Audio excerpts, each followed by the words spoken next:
I'm pretty sure I say this every week, but this episode of Through the Ages includes perhaps one of the most iconic and recognised rifles of the modern era. First coming into service during the Vietnam War and being an absolute pain in the arse to use, all the way through to the most up-to-date iteration, this weapon has seen more military service than any other rifle in the history of the US Armed Forces. Today, we're looking at the M16.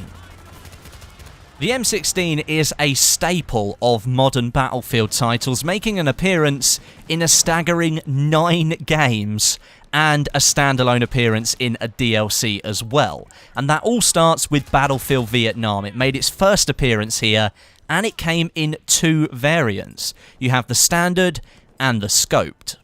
Now, the scope variant sat on the Scout kit and featured a semi-auto fire mode and had less magazines available than the standard model. In the jungles of Vietnam, this rifle was hit with various operational problems due to the harsh environment. It was actually billed as a self-cleaning rifle, which it really wasn't, and many soldiers were given M16s in the field, but no cleaning kits were ever supplied, which often caused the gun to jam.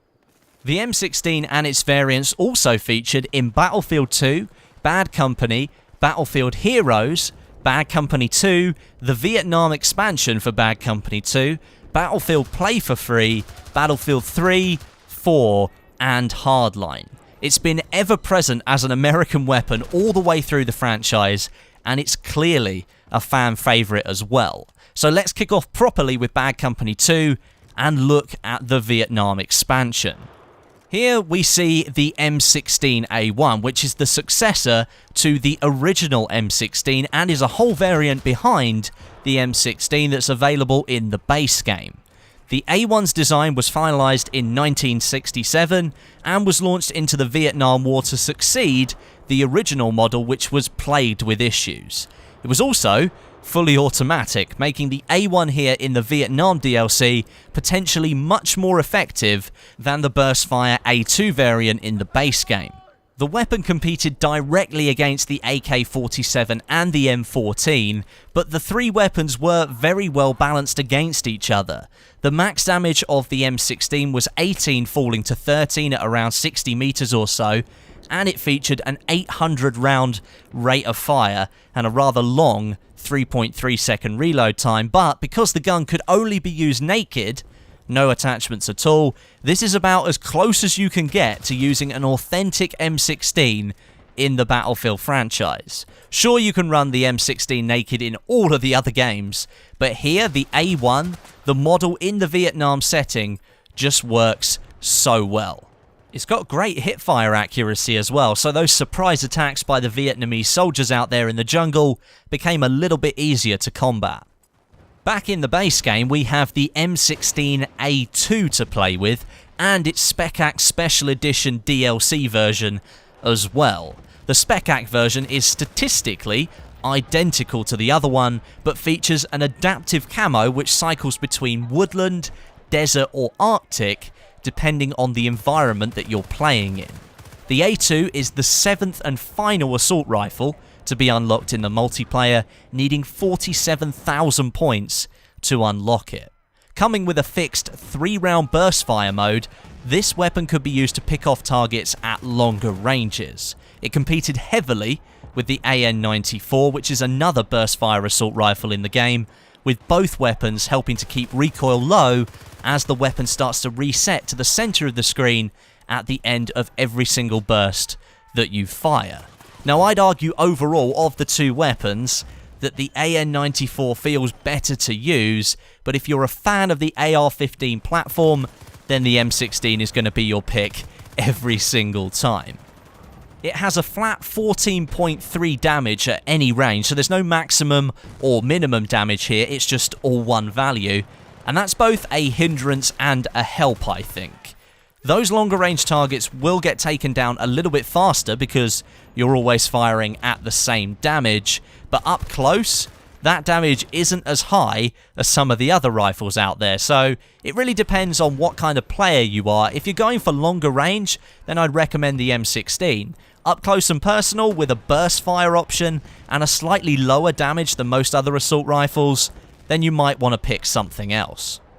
The M16 is a great weapon to use in Bad Company 2, but I think you're going to have more fun if you play the Vietnam expansion with that A1 variant. It does just feel very, very good.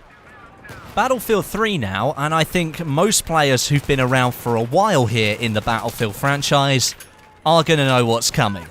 The M16A3, a less common variant in real life but known hugely to the Battlefield crowd, is the best gun in this game. It's the gun of tryhards and pure infantry players. It's the gun that people absolutely love to hate, and its natural home is the halls of Operation Metro. The A3 is the starter weapon for the US Marine faction, and like the AK-74M that we looked at last week, it's a timed asymmetrical weapon. Now that means it can be unlocked for use by the Russian faction as well, but you will need 220,000 points to achieve that. Its low vertical recoil, low bullet spread, and high rate of fire make it a perfect weapon to use at almost any range in this game. And during matches on Operation Metro Conquest Large or Nosh RTDM, you'll be hard pushed to not be killed by this thing at least once.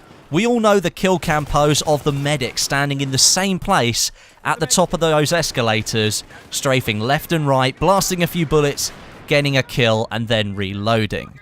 It's been imprinted into my memory forever. There's no getting rid of that now. Personally, I preferred the AK in Battlefield 3 with its faster rate of fire. Today I still have the muscle memory for that weapon, and joining TDM games and just wrecking people is like a formality. It just happens. And I'm sure there are thousands of people out there with exactly the same scenario, but for the M16A3. Without a question, that gun is the best gun in Battlefield 3.